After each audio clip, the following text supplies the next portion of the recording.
Muy bien, entonces vamos a ver el primer ejemplo de aplicación de los criterios de congruencia. Dice, indica por qué los triángulos son congruentes y halla los valores de X y Y. Entonces, lo primero que debemos de hacer es demostrar congruencia. ¿Qué quiere decir? Tenemos dos triángulos. El primer triángulo es el ABC. Entonces, el triángulo ABC y el triángulo A, C y D. Entonces, el triángulo A, C, D. Debemos de demostrar que estos dos triángulos son congruentes y ya después encontramos los valores. Entonces, ¿qué elementos nos están dando?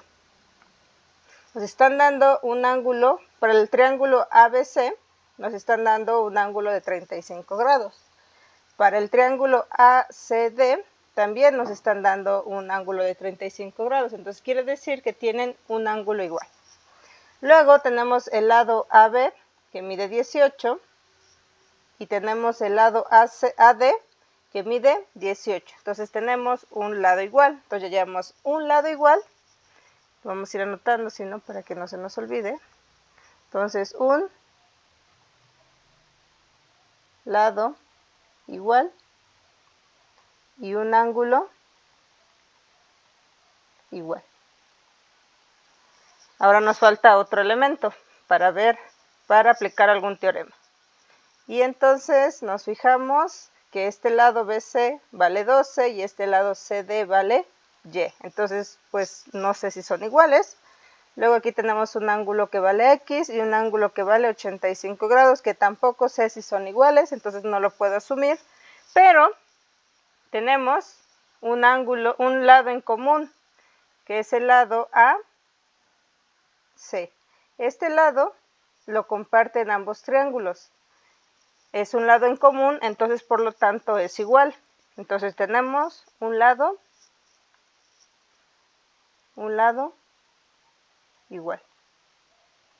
Entonces, ¿qué tenemos? Lado, ángulo, lado. Entonces, ¿qué? Aquí lo tenemos. La LAL anterior. LAL.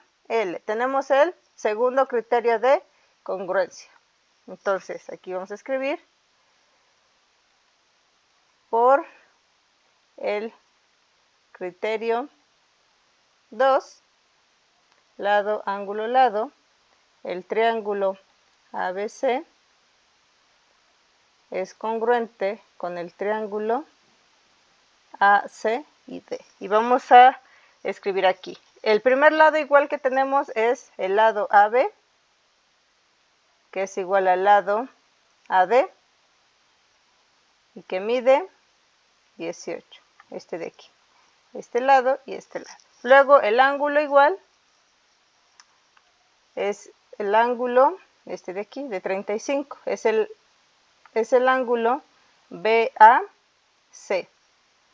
Entonces, el ángulo BAC es igual al ángulo CAD. El ángulo CAD. Y recordemos que la letra que está en el vértice, aquí tenemos una A, debe de estar en medio de cómo escribimos el ángulo. Ahí está. Entonces ya tenemos eso y el lado igual, el último lado igual es el lado AC que está en amarillo. Entonces el lado AC es igual. Entonces ya, son congruentes. Y entonces ya lo único que nos queda es asignar las variables.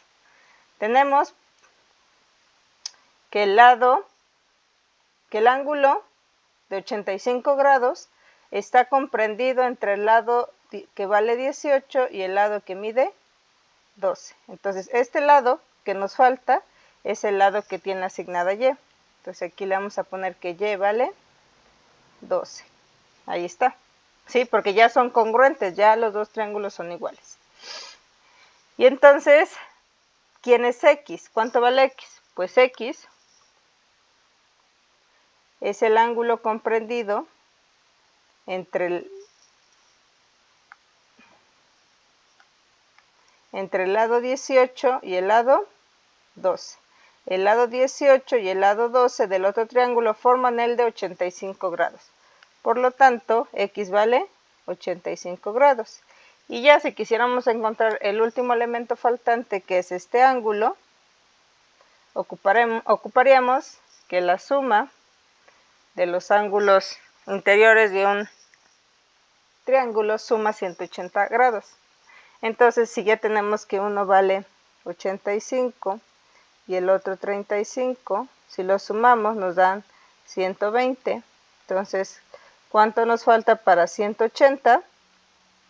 60.